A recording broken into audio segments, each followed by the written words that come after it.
C'est un moment où les enfants développent leur esprit critique et où on se rend compte que oui, ils peuvent percevoir le fait que ce qu'ils pensent est important. Suite à notre séance de travail avec les enfants de l'IME, vous vous souvenez quand on avait fait la peinture? Oui. Et on en reparlait vendredi et un enfant a dit au début on avait peur et après on était heureux. Est-ce que vous êtes plutôt d'accord avec ça? Oui. Qu'est-ce qu'il veut nous dire? S'il est plutôt d'accord avec ça ou plutôt pas d'accord? Donc on constatait qu'il y avait une difficulté pour les élèves à prendre de la distance par rapport aux choses qui leur arrivent dans leur vie de tous les jours et aussi à prendre en compte la vie des autres, à exprimer leur propre avis et à prendre en compte la vie des autres. Le fait aussi d'avoir du mal à accepter que l'autre ait un point de vue différent du sien. À la fois l'accepter, l'entendre et en faire quelque chose de ce point de vue différent.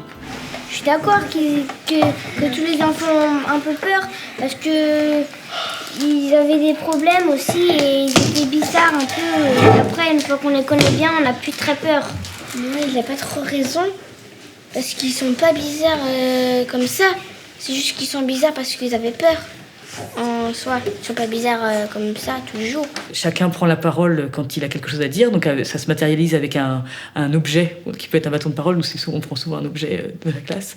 Donc le débat philo, ça peut être à partir d'une lecture, d'une remarque d'un enfant, ça peut être une grande question.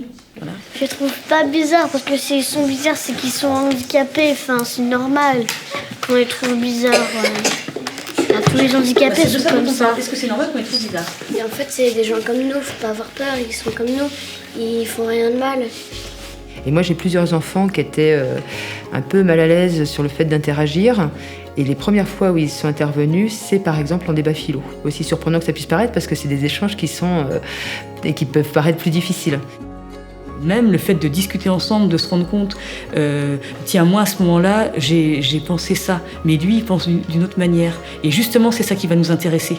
C'est pas que je vais, ah bah non, il pense pas pareil, c'est pas bien, c'est justement, ah chouette, il pense pas pareil, alors qu'est-ce qu'on fait avec ça? Ce serait bien pour les débats philo, comme ça tout le monde apprend. Et on apprend des trucs qu'on ne doit pas faire du tout. Comme arracher des plantes ou des feuilles. Des fleurs.